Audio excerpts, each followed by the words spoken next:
नमस्कार and welcome to Bharat affairs. China से एक बहुत बड़ी अपडेट निकल के आ रही है कि चाइना का ग्लोबल टाइम्स मीडिया, जो कि चाइना का एक सरकारी अखबार है, और इस ग्लोबल टाइम्स मीडिया आउटलेट में एक आर्टिकल पब्लिश हुआ जिसमें खासकर इंडिया के external affairs minister doctor S Jaishankar को टारगेट किया गया।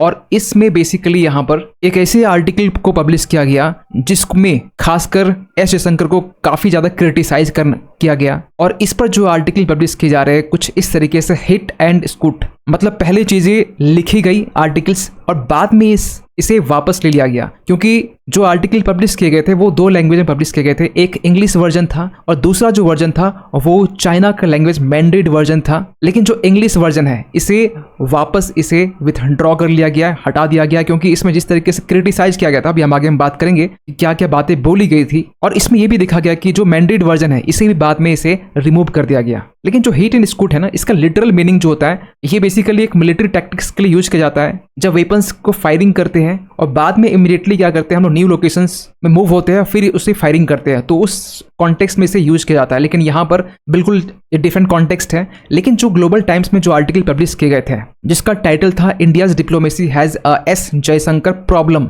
अभी हम बात ये भी करेंगे जो ऑथर है उस ऑथर के बारे में भी डिस्कस करेंगे कि ये ऑथर कितना जेन्युइन था या फिर कोई एनोनिमस ऑथर था। तो यहाँ पर जब ग्लोबल टाइम्स में जब ये आर्टिकल पब्लिश किया गया, बाद में इसे तो हटा लिया गया। आप जब गूगल में सर्च करेंगे ग्लोबल टाइम्स एस जयशंकर तो आपको ये आर्टिकल पहले ही आपको मिल जाएगा। लेकिन जब इसे क्लिक करेंगे तो आपको ये दिखाई देगा पेज नॉट फाउंड करके एक पेज आपके पास ओपन हो जाएगा। लेकिन जो बातें इसमें लिखी गई थी वो चीजें यहाँ पर हम बात करने वाले हैं, क्योंकि इस पर हिंदी मीडिया आउटलेट्स में भी आप देख सकते हैं जो आर्टिकल आज के टाइम में पब्लिश की जा रही है। चीन के ग्लोबल टाइम्स ने एस जयशंकर के खिलाफ छापा नफरती बयान, और फिर इसे बाद में क्यों हटाया गया। तो पहले यहाँ पर जो ग्लोबल टाइम्स है वो टारगेट की यहाँ पर जो राष्ट्रीय हित से जो जुड़ी जो नीतियां है, जो पॉलिसीज है, इसके बारे में इसको लेकर सवाल उठाया गया कि जो एस जयशंकर है उनकी जो नीति है, ये जो भारतीय राजनेता है, जो इंडियन पॉलिटिशियंस है, ये खुद के फायदे के लिए यूज करते हैं। और इस कॉन्टेक्स्ट में कहा गया यहाँ पर एस जयशंकर प्रॉब्लम। इवन कि आप पिछले कुछ टाइम से अगर आप देखेंगे ग्लोबल टाइम्स को तो ये लगातार कहीं ना कहीं इंडिया के बारे में लिखता आ रहा है कि जो प्रोटेक्शनिज्म है, इकोनॉमी है, इसके बीच में इंडिया को बैलेंस करने की नीड है। इंडिया चाइना को लेकर जो ट्रेड को लेकर जो बात की जाती है, इस पर भी यहाँ पर वेरियस आर्टिकल्स आपको देखने को मिल जाएंगे। लेकिन इसको लेकर भी यहाँ पर एस जयशंकर ने जवाब दिया है कि इंडिया की जो इकोनॉमी है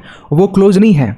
अगर आप चाइना से बिजनेस करते हैं तो चाइना के लिए जो बिजनेस है इंडिया क्लोज नहीं रखा है। India is not close to business from China. लेकिन यहाँ पर सबसे बड़ा इशू ये है कि यहाँ पर एस जयशंकर यहाँ पर ये कह रहे हैं कि किस सेक्टर के लिए यहाँ पर बात की जा रही है। जो गुड्स की बात करते हैं तो गुड्स के मामले में, या फिर एक सर्विस होता है जिसको लेकर यूएस के साथ में हमारा एक बहुत बड़ा ट्रेड है। लेकिन जब गुड्स की बात करते हैं तो चाइना को लेकर यहाँ पर कहा जाता है कि हम लोग 2024 के फाइनेंशियल ईयर में हम लोग 118.41 बिलियन का जो ट्रेड है ये रहने वाला है। उस पर भी यहाँ पर ये कहा जा रहा है कि इस पे चाइना यहाँ पर ट्रेड सरप्लस है, क्योंकि हम लोग चाइना से इंपोर्ट ज़्यादा करते हैं, लगभग 101.74 बिलियन का, और रफली 16.66 बिलियन का चाइना को एक्सपोर्ट करते हैं। तो यहाँ तो चाइना सरप्लस में है। और इसी बात को यहाँ पर एस जयशंकर ने ओपनली चाइना को ये कहा है कि not close to business from China, क्योंकि आप जस्ट देखेंगे चाइनीज टेलीकॉम कंपनीज जो स्मार्टफोन बनाती है, वीवो, ओप्पो हो गया, इनके जो मेकर्स हैं जो इंडिया में खासकर मोबाइल बना रहे हैं, इनको यहाँ पर ईडी ने पिछले साल दिसंबर की बात का जब चार्जशीट फाइल किया था, खासकर करप्शन के केस में, मनी लॉन्ड्रिंग के केस में। इसके बाद में यहाँ पर ग्लोबल टाइम्स ने एस जयशंकर को लेकर यह कहा कि जो भी पॉलिसीज होती है ये इंडिया के नेशनल इंटरेस्ट में नहीं होती है, राष्ट्रीय हित में नहीं होती है। और यहाँ पर एग्जाम्पल दिया गया नेहरू जी का और इंदिरा गांधी जी का। यहाँ पर साफ साफ इन्होंने ये कहा ग्लोबल टाइम्स ने कि जो नीतियां होनी चाहिए, जो पॉलिटिक्स जो डिप्लोमेसी होनी चाहिए, वो नेहरू की तरह होनी चाहिए, क्योंकि नेहरू के टाइम में भी 1962 का वॉर हुआ था। तो चाइना का ये कहना कि ऐसी पॉलिसीज होनी चाहिए जहां पर हिंदी चीनी भाई भाई के नारे लगे और वॉर भी हो। इसके बाद में ये भी कहा गया कि जो इंदिरा गांधी थी ये काफी ज्यादा इनकी जो डिप्लोमेसी थी सदाचार मानी जाती है, ऐसा ग्लोबल टाइम्स कह रही है। यहीं तक नहीं, चाइना यहाँ पर जो चाणक्य है इसके बारे में भी लिखता है कि जो हमारे जो इंटरनेशनल रिलेशन से फॉरेन पॉलिसी है कैसी होनी चाहिए, चाणक्य ने बखूबी यहाँ पर इसके बारे में जिक्र किया है। इस पर भी यहाँ पर कमेंट किया गया। और नेहरू जी और इंदिरा गांधी के कंपैरिजन करते हुए एस जयशंकर को यहाँ पे एक नसीहत दी गई ग्लोबल टाइम्स की तरफ से कि जयशंकर की जो पॉलिसी है नेहरू जी की तरह और इंदिरा गांधी की तरह होनी चाहिए। और आप एक चीज नोटिस करेंगे, जब से मोदी 3.0 की जो गवर्नमेंट है वो बनी है और फिर से यहाँ पर तीसरी बार नहीं कह सकते, अगेन यहाँ पर एस जयशंकर जो है फिर से रीअपॉइंट हुए हैं। इसको लेकर भी चाइना जो है ना, चाइना का जो ग्लोबल टाइम्स है आर्टिकल पब्लिश किया था जून की हम बात करें 12 जून की, with Jaishankar reappointment no major change in India China policy anticipated. आप समझ सकते हैं कोई भी मिनिस्टर अगर रीअपॉइंट होता है या अपॉइंट होता है, इसको लेकर स्पेशली यहाँ पर ओपिनियन एडिटोरियल में एक आर्टिकल पब्लिश होना ये दिखाता है कि चाइना एस जयशंकर को लेकर कितना ज्यादा सीरियस है, कितना ज्यादा कंसर्न है। लेकिन ग्लोबल टाइम्स में जो आर्टिकल पब्लिश किए गए रिसेंटली एस जयशंकर के अगेंस्ट में, उनके जो ऑथर थे उनका नाम था वेंग डेमिंग। वेंग डेमिंग के बारे में यहाँ पर जब आदिल बरार जो बेसिकली यहाँ पर ऑथर के बारे में सर्च किए हैं और चाइना को लेकर काफी ज्यादा जानकारी इनके पास में है, और इन्होंने यहाँ पर यह कहा कि ये जो वेंग डेमिंग है ये एक स्यूडोनाम है। एक स्यूडोनाम मतलब एक एनोनिमस नाम है जो रियलिटी में एग्जिस्ट ही नहीं करती है। और ये एक्चुअली यहाँ पर कहा यह जा रहा है कि ये जो पर्सन है ये चाइनीज एकेडमी जो यूनिवर्सिटी वहां पर है, जो science Chinese academy of sciences, यहाँ पर एक साइंस के फैकल्टी है। और इनको यहाँ पर कैसे हिस्ट्री के बारे में कैसे इतना नॉलेज हो चुका है, ये कैसे इतना बखूबी यहाँ पर फॉरेन पॉलिसी के बारे में कह रहे हैं, एस जयशंकर के बारे में कह रहे हैं, ये एक क्वेश्चन मार्क है। और यहाँ पर ये भी कहा जा रहा है कि ये जो है एक चाइना का स्टैंडर्ड प्रैक्टिस है।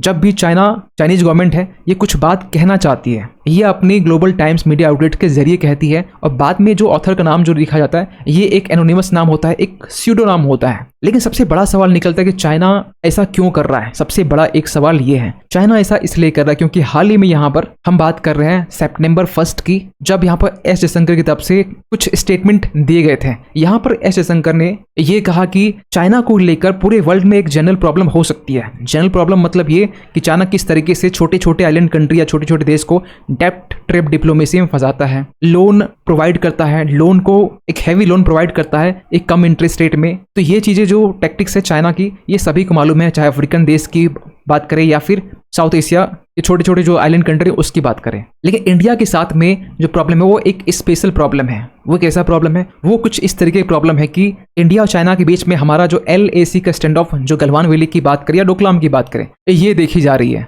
और इसको लेकर एस जयशंकर ने साफ साफ ये कहा है कि इंडिया की जो प्रॉब्लम है ये यूनिक प्रॉब्लम है। जो चाइना खासकर इंडिया के साथ में जो बॉर्डर क्लेसेस है, खासकर गलवान वैली में, जो कि 4 साल के करीब करीब हो चुका है। और ये स्टेटमेंट आने के बाद में चाइना का जो मीडिया आउटलेट्स ग्लोबल टाइम्स या हम ये कहें कि सरकार जो है, इसके रिस्पॉन्स में ही ये जवाब एस जयशंकर को यहाँ पर दिया गया है। और उस टाइम में भी इस तरह के जो आर्टिकल हैं पब्लिश किए जा रहे थे, इंडिया है जो special China problem, S Jaishankar जो है calls for investment from there be scrutinised. जब ऐसी बातें बोली जा रही थी तो ऑब्वियस सी बात है चाइना को यहाँ पर फ्रस्ट्रेशंस होना ही था। यही नहीं, जब रिसेंटली यहाँ पर एस जयशंकर और चाइनीज काउंटर पार्ट वैंग यी ये मिलते हैं, ये हम बात करें जुलाई की हम बात करें तो दोनों के बीच में इस पर भी बात हुई कि जो LAC है, जो लाइन ऑफ एक्चुअल कंट्रोल है, इसे चाइना को रेस्पेक्ट करना चाहिए। Respecting LAC essential. और अब रिसेंटली यहाँ पर जो ब्रिक्स की समिट है जो कि रशिया में होने वाली है, रशिया जिसे हेड करने वाला है, यहाँ पर भी ये कहा जा रहा है कि जो अजीत डोभाल है NSA इंडिया के, ये चाइनीज फॉरेन मिनिस्टर वांग यी से मिलने वाले, और यहाँ पर भी बात होगी, खासकर डिस्कस होगी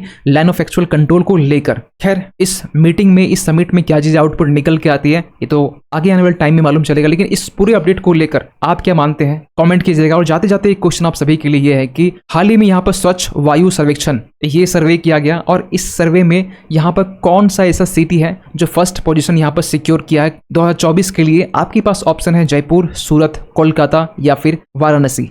सही आंसर कीजिए कमेंट सेक्शन पे। मिलते किसी अगली वीडियो में, तब तक के लिए थैंक यू सो मच।